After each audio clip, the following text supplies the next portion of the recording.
कन्नड शहरातून एक मोठी राजकीय बातमी समोर येते। माजी केंद्रीय अर्थमंत्री भागवतजी कराड यांनी कन्नड येथे घेतलेल्या पत्रकार परिषदेत ऑट्रोम घाट बोगदा आणि अंबाडी प्रकल्प पाणी योजनेबाबत मोठा खुलासा केलाय।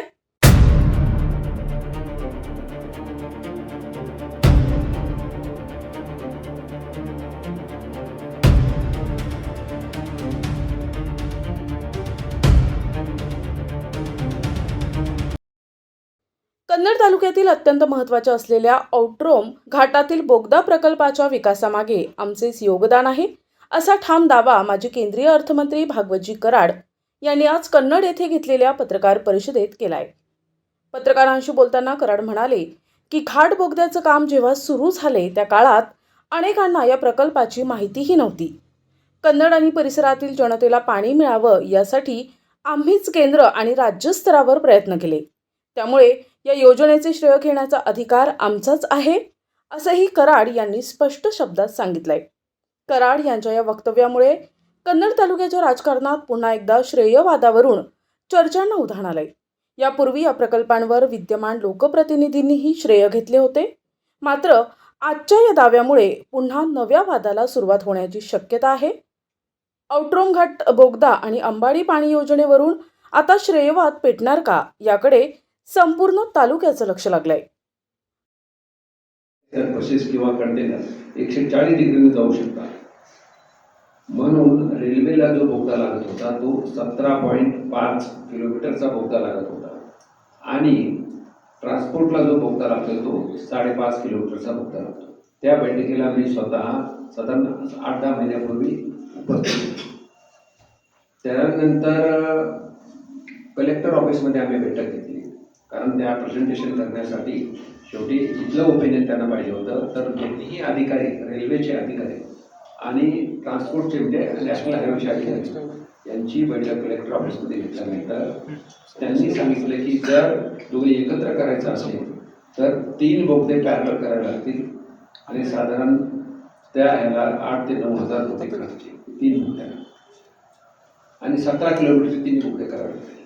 मग अशा परिस्थितीमध्ये सध्याची अडचण लक्षात घेता जर वेगळं वेगळं केलं तर याला फक्त ट्रान्सपोर्टसाठी 5.5 किलोमीटर होतात आणि खर्च जर पाहिलं तर साधारण 2,500 कोटी जास्त खर्च लागत होता।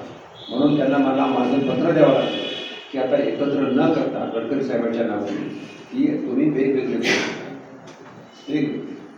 आणि वेगवेगळे केल्यानंतर तसं पत्र घेतल्यानंतर मग परत नॅशनल हायवेचे अधिकारी कामाला लागले आणि त्याच्यानंतर त्याची अलाइनमेंट घेतली, म्हणजे कुठून सुरू करायचा होता, त्याच्या अगोदर रोड किती राहील आणि खाली किती राहील हे झाल्यानंतर मग त्यानंतर त्याला 6 प्रपोजल्स दिले होते नॅशनल हायवे। त्या 6 प्रपोजलचं लागलं तर मी तुम्हाला व्हॉट्सअप करतो, ऑफिसला आहे ते 6 पैकी पहिलं प्रपोजल मंजूर केलं, साधारण 2,500 कोटीच्या आसपास या बोगद्याची एवढी येणार आहे। तर हा या पण तर मी सुद्धा पेपरला वाचलं मी, कारण मला जालना जिल्ह्यात ते जावं लागतं या निवडणुकीसाठी। माननीय भुमरे साहेब म्हणाले मी प्रयत्न केला, तर ठीक आहे, त्यांनी प्रयत्न केला नाही केला मला मानायच नाही त्याच्यामध्ये। पण एकच सांगतो की कुठलीही गोष्ट छोटा जरी असला, समजा हा जर रस्ता करा सातत्यानं प्रयत्न करत असतो, त्यांनी 377 म्हणजे ऐनवेळची म्हणून एकदा लोकसभेमध्ये वाचन केल्याने काही मंजूर होत नाही किंवा एकदा आमदार मॅडम जाऊन भेटल्या म्हणून काही बोगदा होत नाही, त्याला काही मिळत नाही। सातत्यानं कुठल्याही गोष्टीला पाठपुरावा केला तरच काम होऊ शकतं। शेवटी शिवसेना असेल, भाजप असेल किंवा राष्ट्रवादी असेल, आम्ही महायुतीमध्ये काम करतो, हा इलेक्शन पुरता विषय आहे।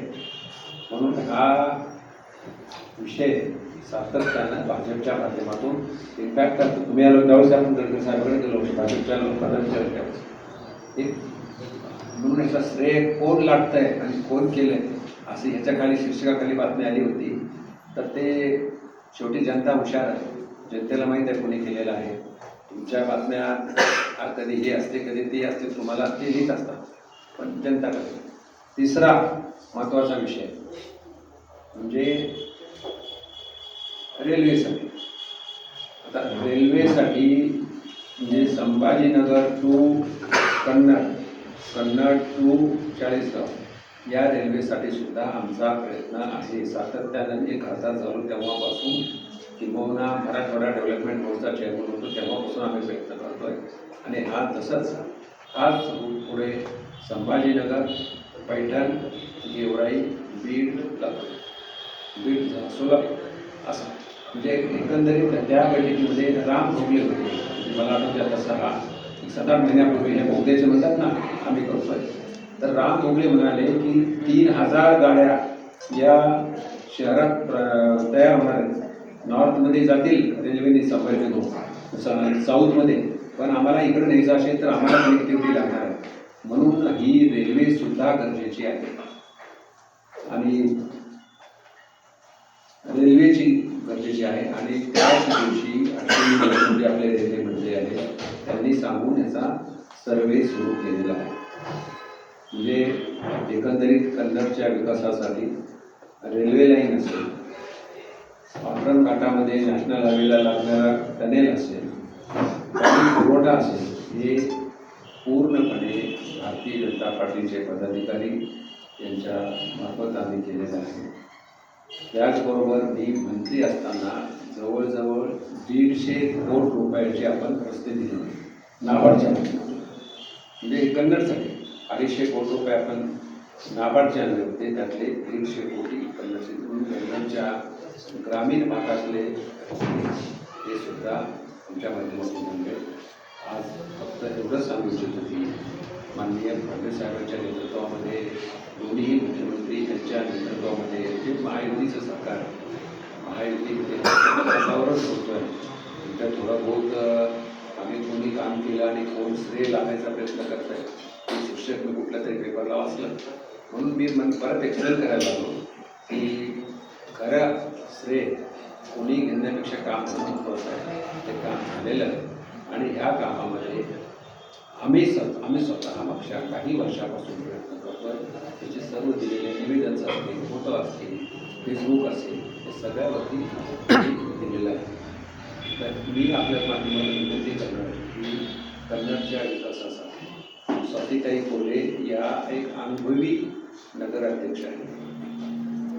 समजा आज पिण्याचा पाण्याचा प्रश्न सुटेल, आता ते अध्यक्ष झाल्यानंतर त्यांना अधिकारी फक्त कोणी थांबू शकणार, म्हणजे ते थांबणार नाही.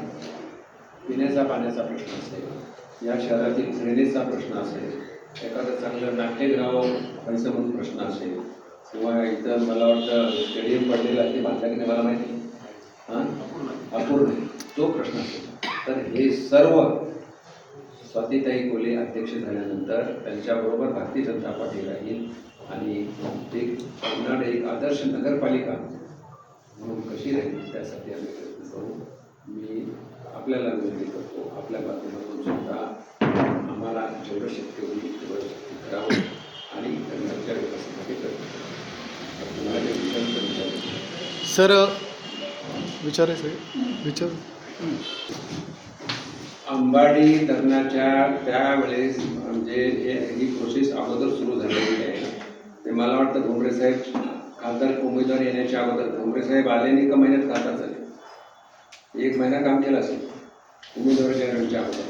तर त्याच्या अगोदर आम्ही सातत्याने या भाजपसाठी खासदार म्हणून प्रयत्न करत होतो. पण पिण्याचा पाण्याचा विषयच नाही, त्यांना माहीत नाही, आमदार मॅडमलाही माहीत नाही. या धरणाच्या आक्रम घाटाच्यासाठी त्यांनी एखादं पत्र दिलं असेल तर त्या पत्राला रेफरन्स म्हणून तिचं नाव आलं असेल, तर तिथं माझं पण नाव असेल, आहेच मला माहिती. पण किती बैठका अटेंड केल्या त्यांनी, कुठं बैठका झाल्या, कोण अधिकारी होते, त्याच्यावर सही असते ना, त्या सह्या. प्रतिनिधी रवींद्र खरात, NTV न्यूज मराठी, कन्नड, छत्रपती संभाजीनगर.